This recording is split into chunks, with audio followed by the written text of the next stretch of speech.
Bonsoir et bienvenue sur le plateau de Croco Hebdo. Heureux de vous retrouver pour ce rendez-vous du mardi soir sur TV Sud. Toute l'actualité du Nîmes Olympique après une absence de quelques semaines. Je vous retrouve, messieurs, Patrick et Olivier. Bonsoir. Je vous avais laissé après le match d'Humain avec une belle victoire 3-0. Je m'en vais quelques semaines et ça y est, la cata. C'est la catastrophe. Bon, il reste encore des espoirs quand même. Un petit mince. Sport mathématique. Mathématiquement, on peut.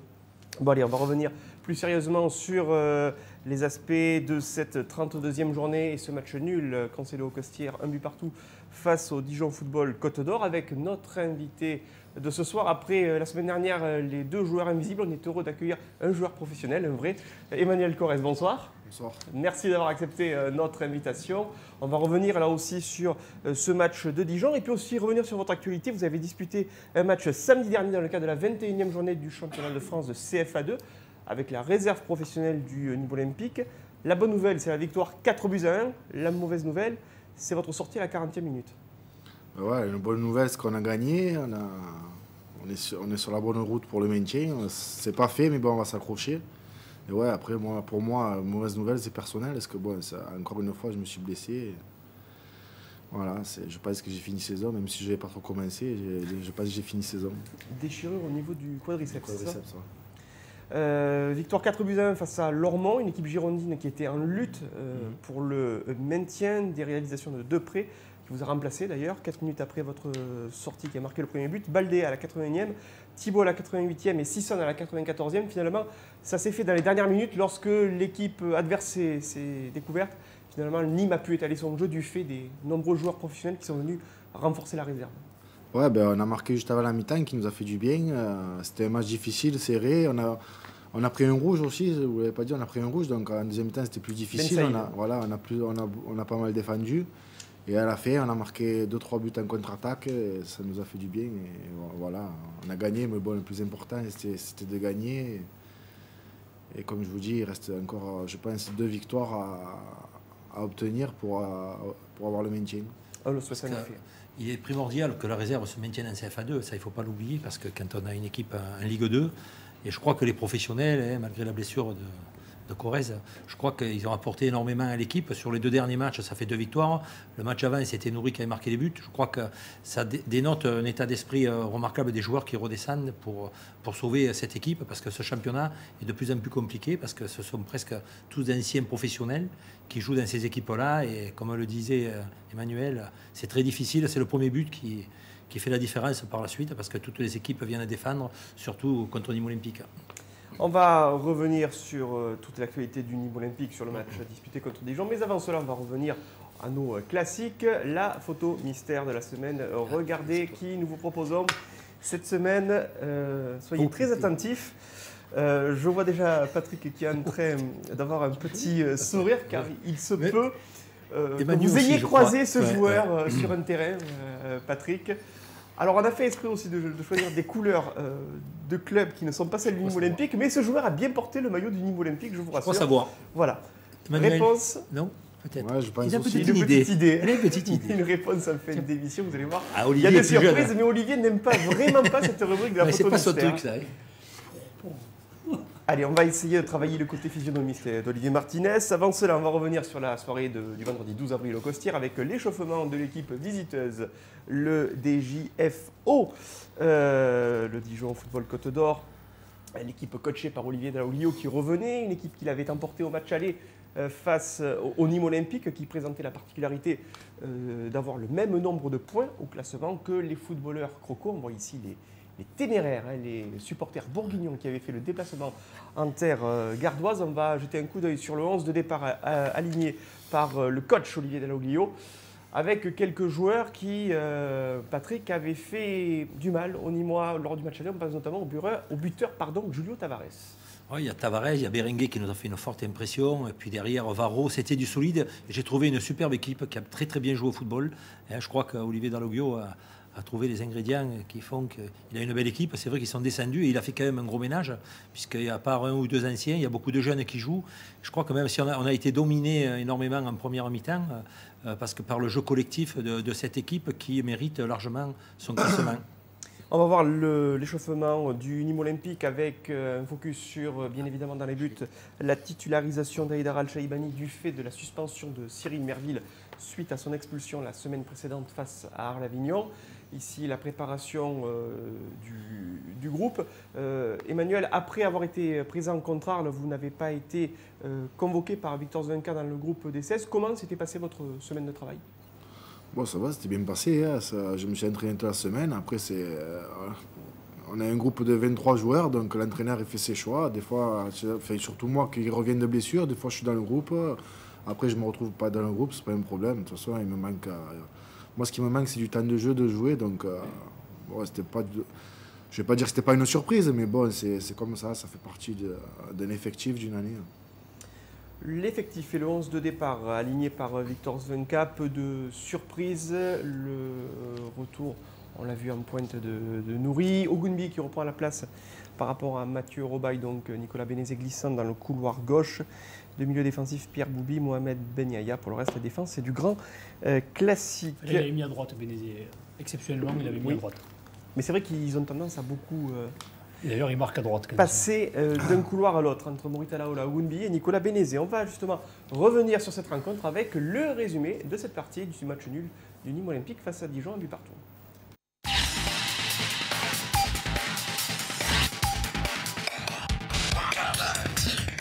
Le Nîmes Olympique n'arrive plus à gagner. Un constat qui fait s'envoler les derniers espoirs restants de monter. À la recherche d'un succès au Costières depuis bientôt 2 mois, les Crocos n'ont pas été capables de conserver leur avantage au score vendredi soir en se faisant rejoindre par Dijon dans le temps additionnel de la seconde mi-temps par manque d'attention et d'investissement. Pourtant, les choses avaient bien débuté pour les hommes de Victor Zvenka. Face à des footballeurs bourguignons tenaces dans les duels, les locaux parvenaient à sortir la tête de l'eau en jouant plus haut.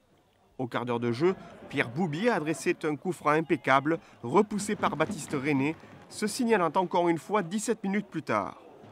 De retour des vestiaires, c'est Nîmes qui intensifiait son ratio d'occasion et parvenait à trouver la faille dans la défense dijonnaise à la 49e minute.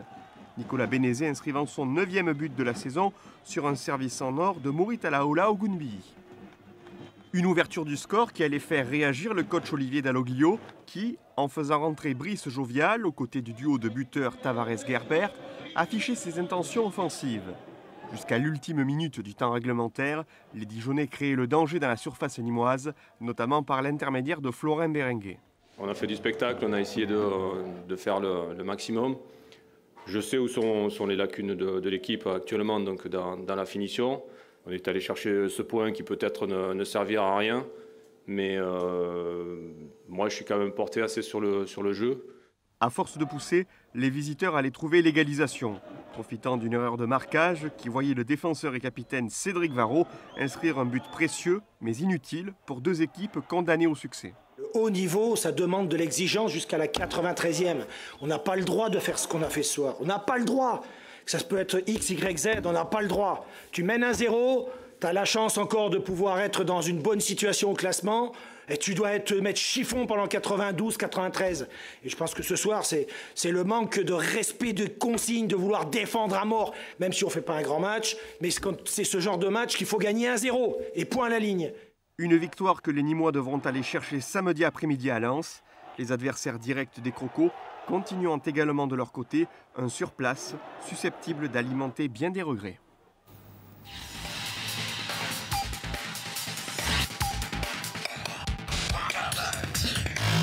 Et le surplace qui pourrait alimenter des regrets, Olivier Martinez, on l'a dit, c'est quand même un nouveau match nul. Ça fait à peu près 2 mois que Nîmes n'a plus gagné à domicile, c'est contre Triste.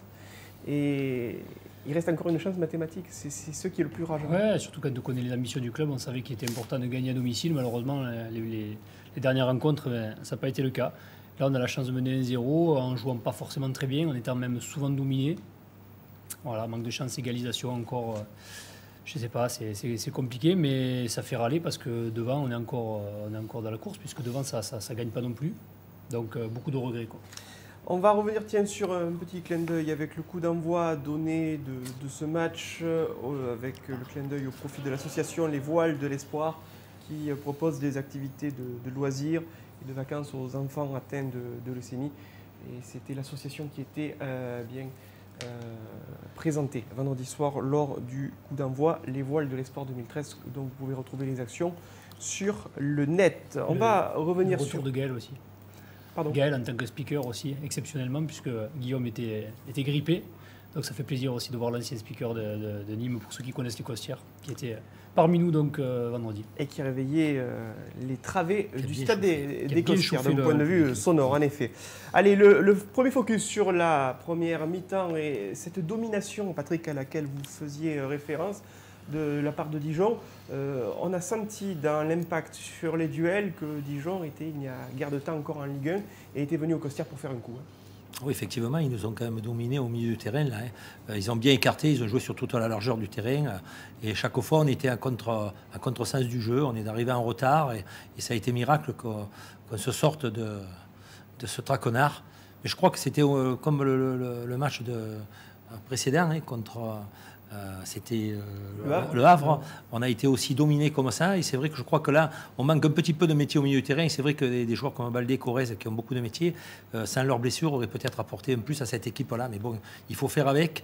Je crois que quand il était rentré la saison dernière, Corrèze, il nous avait apporté énormément. Et je crois que des joueurs de cette envergure et surtout de métier comme ça, on aurait d'abord peut-être pas pris le but non plus aussi. Ce dernier but où on a manqué un petit peu de malice, il faut bousculer peut-être l'attaquant pour éviter, parce qu'il a marqué comme dans un fauteuil. Hein, et c'est ce qui nous a foutu un petit peu, excusez-moi, les boules, parce que de prendre un but comme ça, c'est un peu inadmissible quand on est des joueurs professionnels.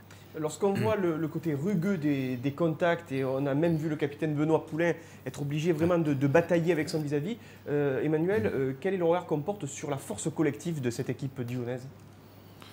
Ouais, ben, ils arrivent de Ligue 1, donc ils ont l'expérience. Je veux dire, ça va plus vite, les contacts sont un peu plus durs, donc ils ont l'expérience, ils savent ce que c'est. Après, moi personnellement, je trouve pas trop qu'on se fait marcher dessus quand même. Ils ont mieux, je pense qu'ils ont mieux joué au ballon, ils ont plus posé le jeu. Voilà, dans le jeu, ils ont bien joué au ballon. Et puis voilà, est-ce que nous, bon après, j'étais pas sur le terrain, est-ce que nous physiquement on était fatigués, est-ce que je sais pas après qu'est-ce qui a cloché, mais bon, dans les contacts, j'ai pas trouvé qu'on se soit fait bouger plus que les autres matchs. C'était voilà, ils ont bien joué au ballon, et puis bon, c'est une belle équipe, voilà. Hein. De toute façon, en Ligue 2, le championnat, il y a une dizaine, enfin même le championnat est vraiment homogène, il y a beaucoup de belles équipes. Et bon, il y a des matchs, on a perdu, on a mieux joué que l'adversaire. Là, ce match-là, et encore, je ne trouve pas qu'on se soit fait trop manger. C'était plus tant que tant, que si on ne prend pas ce but à la dernière minute, peut-être que les jugements ne sont pas les mêmes. Donc voilà, ils ont bien joué au ballon, mais voilà, après...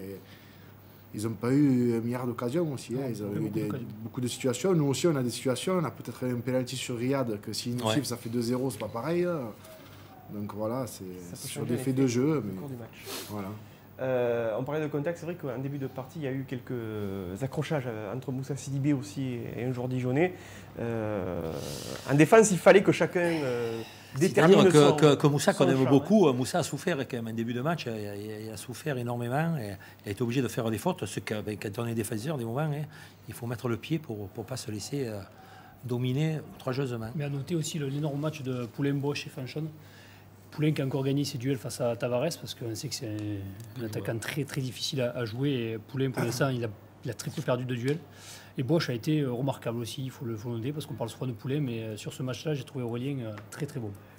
Et alors, l'un des faits de match, c'est qu'après une première demi-heure où les Dijonnais ont pu poser leur jeu, Nîmes a excellemment fini sa première période et a très bien débuté la seconde. On a vu dans le résumé les coups de patte de Pierre Boubi qui ont manqué de peu de trouver le cadre. En tout cas, le premier a été détourné et puis l'autre a flirté avec la lucarne. On va voir l'ouverture du score par Nicolas Bénézé. C'était 4 minutes après le début de la seconde période et ça récompensait Olivier vraiment une bonne phase en termes de construction de jeu du côté des Crocos. L'action est magnifique et la passe elle est extraordinaire parce qu'il élimine toute la ligne défensive sur une seule passe.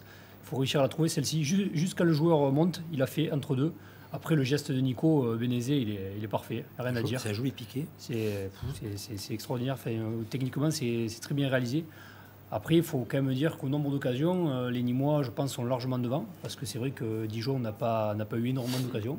Par contre, en possession, les Dijonnais nous ont été supérieurs, ça il faut l'avouer. Par contre, au nombre d'occasions, il n'y a rien à dire, les Nîmois ont été dessus. Et c'était à la 49e minute. On va voir qu'ensuite, Dijon va jouer son va-tout, va faire entrer plus d'atouts offensifs. On le voit ici sur ces nouvelles attaques portées par les Bourguignons. Et jusqu'au bout, Patrick, on s'est dit, il pousse, Nîmes résiste, ça va tenir. Ouais, ça va tenir, mais bon, c'est vrai qu'on sentait que ça poussait énormément et à tout moment que ça pouvait arriver. Et puis bon, quand il a fait rentrer son dernier joueur, Olivier, ça nous a perturbés dans le jeu aérien. Après, ils ont joué presque à 4 attaquants, on ne savait plus trop où on était. Et puis c'est vrai, c'était l'équipe. On voulait tellement garder ce résultat qu'on a reculé. Et à force de reculer, on a pris ce but qui était, à mon avis, évitable. Mais bon, ça fait partie, c'est les aléas du football. Et il faut se mordre les doigts parce qu'on aurait dû être capable de préserver le résultat. Et là, on a vu une occasion terrible, Olivier, avec Jean-Alain Fanchon qui avait remonté quasiment tout le terrain. Il y avait aussi au bout du pied la balle de 2-0. Ça finit de peu à côté du Montalban. Il peut y aller seul. En plus, il a fait une chevauchée fantastique. Il a failli aller au bout. Malheureusement, ça ne s'est pas concrétisé. Après, je voulais aussi revenir sur le match des coachs parce que Dalloglio qui fait rentrer 2 attaquants. Donc, il se retrouve à 4 vrais attaquants. Nous, derrière, on est resté à 1 contre 1. Avec bien sûr Boubi qui descendait un peu aussi. C'était du duel 1 contre 1. Malheureusement, c'est sur phase arrêtée qu'on se fait prendre.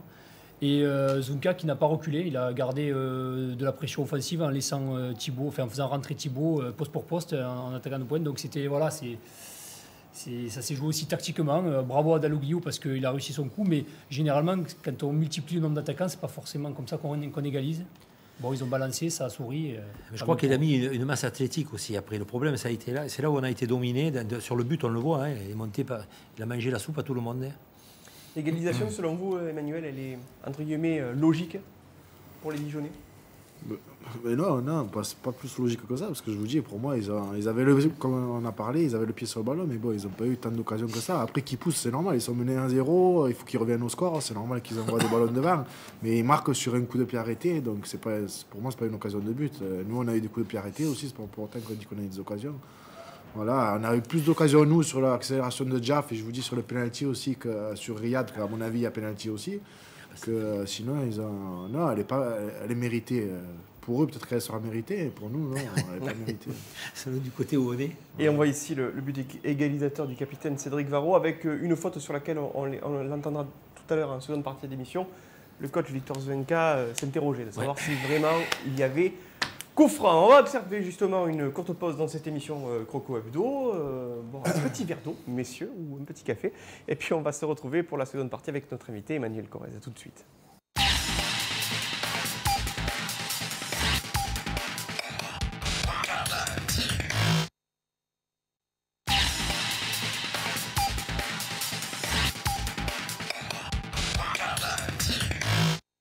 Et de retour sur le plateau de Croco Hebdo, toujours sur un rythme effréné. Messieurs, nous allons bien poursuivre avec les réactions d'après-match suite à ce partage des points, un but partout entre le Nîmes Olympique et le Dijon Football Côte d'Or.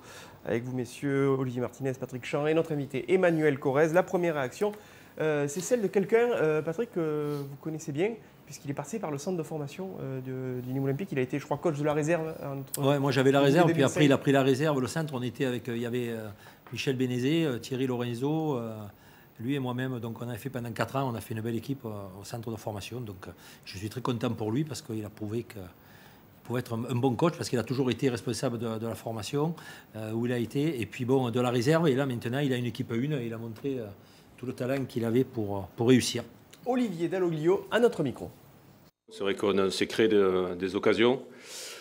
Depuis un bout de temps, on a du mal à les mettre au fond, c'est vrai, dans la zone de vérité. Ça devient un petit peu inquiétant parce que bon, on arrive à remonter le ballon proprement, comme on y travaille depuis pas mal de temps. Par contre, devant, on manque de force, on manque de détermination, c'est vrai. Après, le match nul n'arrange personne, c'est vrai. Mais bon, les matchs, ça se joue jusqu'au bout. Et j'aurais bien aimé qu'il y ait 2-3 minutes de plus. Parce que je pense qu'on a remarqué. Voilà, 2-3 minutes de plus. Et il pensait inscrire peut-être le but de la victoire en nous donnant notamment l'exemple, Patrick, dans le temps additionnel de ce match foufou de Coupe d'Europe entre le Borussia Dortmund et Malaga. Ouais, mais là, ça aurait été un peu injuste pour les Nîmois. Là il s'est un peu grisé, mais bon, et lui, il le voit de son côté. avec l'œil dijonais. Et je pense que si Nîmes avait perdu, s'il y avait eu 2-3 minutes de plus, je pense que Victor Zonka aurait été encore plus en colère que ce qu'il était lorsqu'il est venu nous voir en salle de presse. Regardez.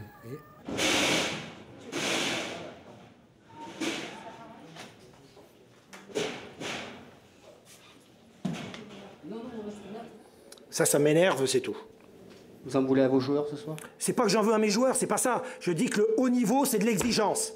Et l'exigence, ça commence par l'entraînement et ça se reproduit dans le match. Et quand on est à la 93e, on doit tout faire pour que l'adversaire ne marque pas. On n'a pas le droit d'oublier un joueur comme ça qui puisse reprendre le ballon de la tête et pouvoir égaliser dans les arrêts de jeu. C'est pas possible. Voilà. J'avais vu certaines choses, donc j'ai mis un petit peu... j'ai changé de côté Nico parce que je savais que dans le dos de l'arrière gauche, il y avait de la place. Il a su profiter d'une situation. Je pense qu'on a une ou deux situations en deuxième mi-temps qui peuvent être encore plus avantageuses pour nous. Mais je pense quand même qu'à un moment donné, quand on est à la 93e, déjà le coup franc, il est limite. Pour moi, il n'est pas coup franc, mais bon, passons. Mais je veux dire que c'est à nous, c'est notre faute. Aujourd'hui, c'est de notre faute. On n'a pas fait ce qu'il fallait pour garder cette victoire. Et notre ajouté, Olivier? Ça me rappelle, je ne sais pas si vous vous souvenez, face à Istres, où on est match nul et on prend 1 ou 2 buts dans les 2 derniers quarts d'heure, justement. Et là, il avait pris une colère à peu près semblable. Sur une erreur d'inattention. Et en disant que c'était interdit voilà, quand on tient 1 point ou 3 points, interdit d'être repris comme ça quand il reste 10-12 minutes. Voilà, ça me rappelle un peu cette colère-là. Il ne supporte pas que d'être repris au score, surtout dans le money time, comme on dit. Mais je crois qu'il ne faut pas oublier, ça a été quand même un grand défenseur. Il devait avoir les boules de prendre un but comme ça, parce qu'il a marqué dans un fauteuil, comme je le répète. Et pour lui, c'est-à-dire il y avait une tirette du maillot, il pouvait y avoir mince choses à faire. Et là, personne ne l'a fait. Donc je crois que c'est pour ça qu'il avait les boules. Alors si le coach Rocco nous a affirmé que pour lui, la montée c'était terminé, il restait encore un espoir en mathématiques, espoir en lequel Jean-Alain Fanchon croit. Tant que mathématiquement on peut, la montée, on sera encore là. Moi j'y crois encore. On fait des faux pas et voilà, il reste encore des matchs et pourquoi pas les autres équipes au-dessus fassent les mêmes faux pas. Et vous Emmanuel, est-ce que vous y croyez encore? Est-ce que vous êtes de l'avis de Jean-Alain? Ouais, mathématiquement c'est encore possible, mais bon, ça va être au fur et à mesure, c'est de plus en plus difficile. Voilà. On a manqué le coach, je pense, ce week-end, parce que à 1 minute près, on aurait pu revenir à 4 points. Et, en recevant Angers après. En recevant Angers, en recevant Monaco. Bon, Monaco, même s'ils sont déjà, je pense que... Ouais, puis bon, c'est des petits détails qu'au lieu de gagner des points à la dernière minute, nous on en perd. Guingamp, ils en gagnent, nous on en perd. C'est des petits détails qui... Voilà, après, bon, ça va être dur, mais bon, mathématiquement, c'est encore possible. Et tant que c'est possible, il faut le jouer à fond, de toute façon. La dernière action, celle du buteur, Nicolas Vénézé. Qu'est-ce qu'il a manqué? On fait chaque fois des petites erreurs qui font qu'après on prend ce but. Après voilà, moi c'est celui qui marque, c'est moi qui suis dessus. Donc je suis un peu dégoûté pour ça. Après voilà, on aurait dû avoir un peu plus de maîtrise à la fin du match, garder un peu plus le ballon sur les côtés et tout ça. On l'a pas fait. C'est vraiment dommage parce que voilà, c'était un beau match, il y avait une bonne ambiance, le public était derrière nous. Alors, est-ce qu'on peut apporter un décryptage, Patrick, sur Nicolas Vénézé qui dit qu'il était sur le joueur qui marque le but, alors qu'on le voit, en fait, c'est vrai, à gauche de la surface de réparation, sur le mouvement qui amène le but égalisateur? Je pense qu'il ne devait pas savoir où il était positionné déjà, donc il s'est retrouvé, et je crois qu'il le prend pour lui, mais peut-être c'est pas lui qui devait le prendre. Normalement, c'était pas lui à le prendre. Hein. Mais je crois que... la sortie de Granic, même s'il n'a pas été exceptionnel, c'est vrai que nous on disait il va sortir, c'est lui qui va sortir. Peut-être il y en avait un qui pouvait garder un petit peu le ballon en fin de match, c'était lui. Et on a été d'accord avec Victor Zonka sur le moment quand il a sorti Granic, puisqu'il était cuit et recuit. Mais je crois qu'un joueur comme lui aurait peut-être évité à l'équipe de trop reculer et sortir quelques ballons propres. Parce que là, on a laissé le jeu à cette équipe. Et même s'ils n'ont pas été exceptionnels, ils ont réussi à revenir au score. Mais je crois que c'est à ce niveau-là, au niveau de l'intelligence du jeu, au niveau tactique, il nous a manqué un joueur comme Granic, en pleine possession de ses moyens pour pouvoir avoir la lucidité de donner des bons ballons. Après Christophe, on peut peut-être demander à Emmanuel qui nous éclaire comment ça se passe dans ce genre de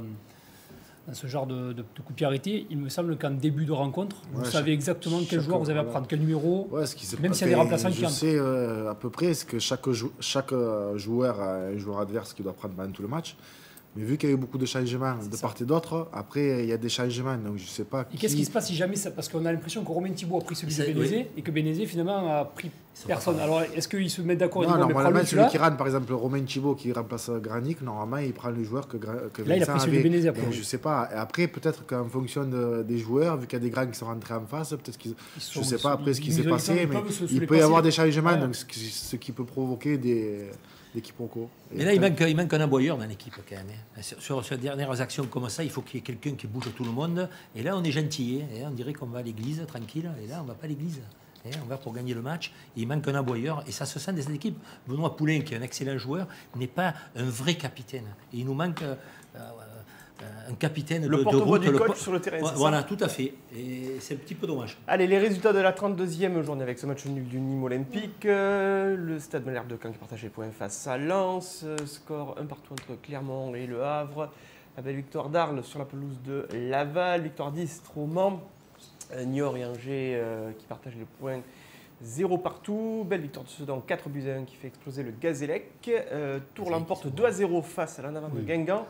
Monaco, qui se prépare d'ores et déjà à la Ligue 1, l'a emporté samedi après-midi à Auxerre, à la Baie des Champs 2-0. Et puis hier soir, le gros carton de Nantes du côté de Gaston Petit à Châteauroux, 4-0. Regardez au classement. Châteauroux sont pas bien.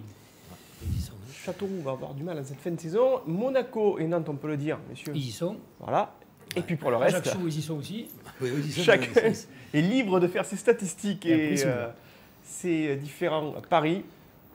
Et on voit, ça va mal pour le Mans, Sedan et le Gazélec. Le Nîmes Olympique, toujours 6e ex-aequo, la 33e journée à venir. Ça commence vendredi soir, ça se poursuit samedi après-midi pour le Nîmes Olympique. Match à 14h30, si je ne m'abuse, avec à Bollaert le déplacement face au Racing Club de Lens. Il y aura très certainement l'envie, Patrick, d'effacer la défaite à domicile, match aller. Ouais, mais ça ne va pas être facile parce que c'est quand même un club de football. Lens, il va y avoir quand même du monde. Ils font toujours entre 15 et 20 000. Je pense que ça va être un match compliqué quand même pour nous. Rapidement, les statistiques du côté du temps de jeu, du fait de la suspension de Cyril Merville, Benoît Poulain et Pierre Bouby s'emparent de la tête de ce classement. Ce sont les joueurs les plus utilisés par Victor Zvenka devant Cyril Merville, Vincent Granic et Nicolas Bénézé. Du côté des buteurs, eh bien, ça fait un petit but de plus pour Nicolas Bénézé qui se rapproche sereinement de son objectif de 10 réalisations victorieuses en une saison.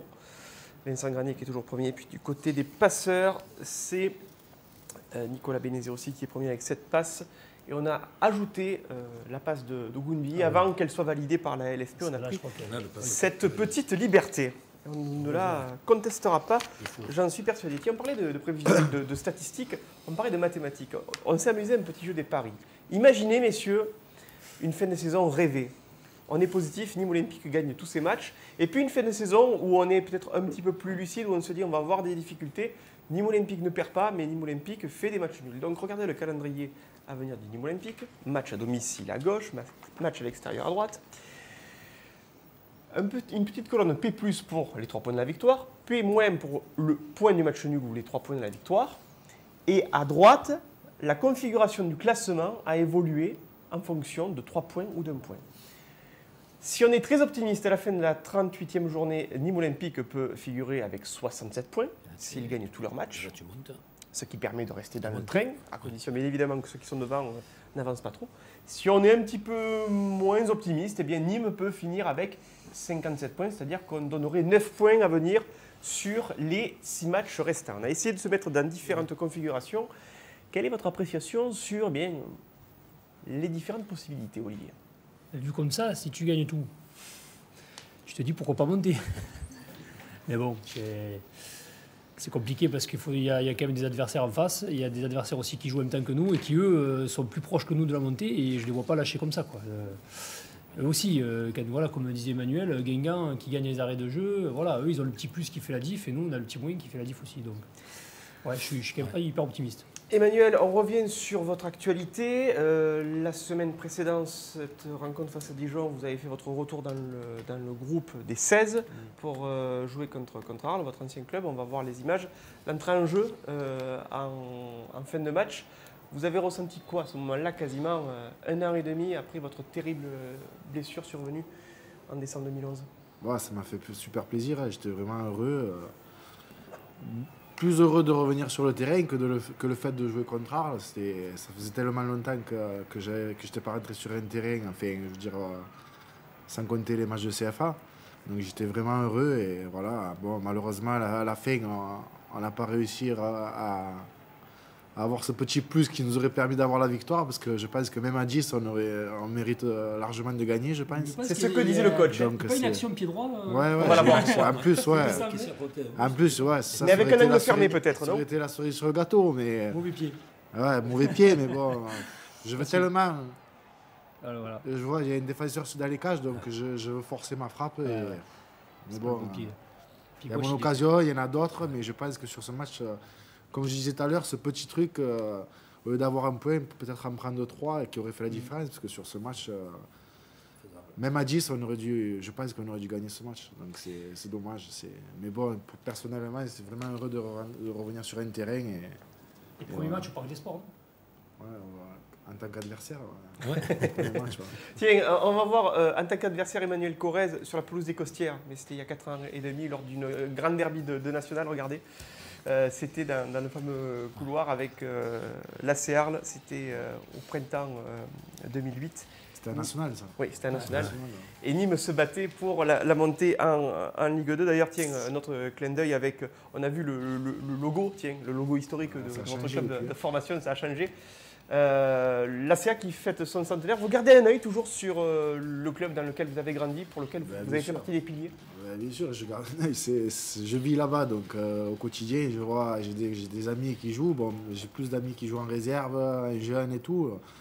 J'ai moins de contact avec les pros, mais bien sûr, je garde un œil, je vois tout ce qui se passe. Voilà.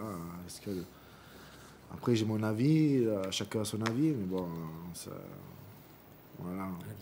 J'en profite pour passer un petit coucou à un pote, Carlos Ortega, avec qui a joué Emmanuel Corrèze, et qui lui aussi a un problème de gros soucis de blessure et qui va devoir arrêter sans doute sa grande carrière de football. Pour vous, Emmanuel, la préparation à venir, fin de saison, préparation physique spécifique pour revenir mieux l'année prochaine, puisque vous êtes encore sous contrat avec le Nîmes Olympique? Oui, il me reste un an de contrat, donc déjà bien soigner cette blessure et renforcer pour renforcer mes jambes, parce que je pense que, enfin mes muscles, parce que je pense que j'ai un problème ça fait 2-3 fois d'affilée que je me déchire, donc ce qui doit y avoir une petite faiblesse quelque part, donc essayer de mettre tous les atouts de mon côté pour l'année prochaine, pas répéter cette année noire 2012-2013. Allez, on va revenir sur la photo mystère avec, je sais, notre invité Patrick Chan déjà qui avait une petite idée, petite réponse. Je sais que... Alors, et voilà. Ouais, moi c'est Michel Esteban, je pense. Voilà. Et c'était le clin d'œil. C'était le clin d'œil parce qu'on cherchait justement un joueur qui apportait les maillots d'Arles et du Nîmes Olympique. C'était le cas de Michel Esteban, qui a été arlésien, début en professionnel en 78 et qui a porté le maillot du Nîmes Olympique de 1980 à 1982. Avant d'aller à Martigues ensuite. La photo en vert et blanc, c'était à 7. 7, je sais pas. Et ensuite, comme coach, Beaucaire, Martigues, Arles, Boulogne-sur-Mer, aujourd'hui Fréjus-Saint-Raphaël qui se bat avec une certaine équipe du Port-et-Survie et qui serait peut-être à 2 doigts de monter en Ligue 2, qui sait. Ça serait gros pour lui. Ça serait super. Ils sont pas loin, ils finissent très fort. Il en aurait fait des accessions s'il réussit ça encore. C'est clair. Bon, ça va être dur quand même. Oui, on sait que le championnat est très très disputé, mais tout est possible. On a vu Créteil là qui a... Comme pour nous, c'est des deux montées, ça serait extraordinaire. Michel, c'est un peu un magicien aussi, donc il est capable. C'était le petit clin d'œil à toutes ces belles années. Merci Emmanuel Corrèze d'avoir été avec nous. Bonne fin de saison. Merci. Bon retour dans le groupe. On espère vous revoir très vite sous le maillot Croco. Merci de votre fidélité à Croco Hebdo et allez Nîmes. Allez Nîmes, au revoir.